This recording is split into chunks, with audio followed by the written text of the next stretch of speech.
ये है पीपलपुर, एक छोटा सा प्यारा गांव। लेकिन इन दिनों गांव में कुछ गड़बड़ है। रात को सबको सुनाई देती है अजीब आवाजें, हुस हुस, हा हा हुस।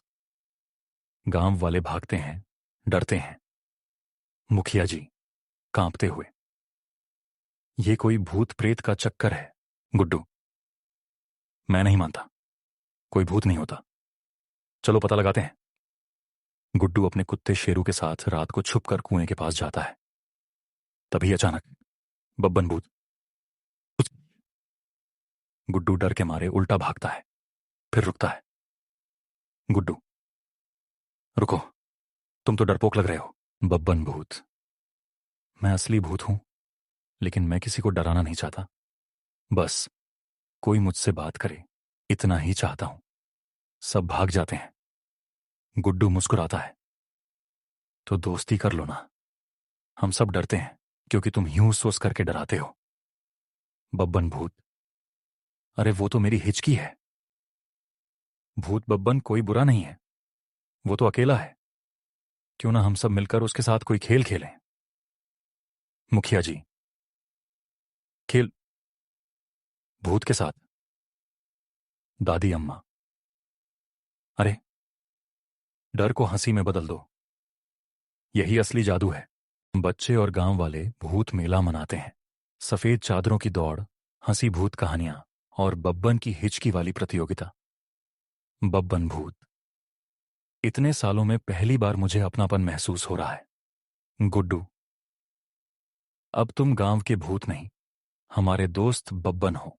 अब बब्बन भूत हर रात बच्चों को कहानी सुनाता है और गांव में कोई डर नहीं बचा। लोग कहते हैं पीपलपुर का भूत सबसे प्यारा है। और इस तरह एक भूत जो डर से भरा था, गांव की सबसे प्यारी आत्मा बन गया। लेकिन आप गांव में एक अलग सा ही डर था। गांव में एक नई चुड़ैल आज की थी।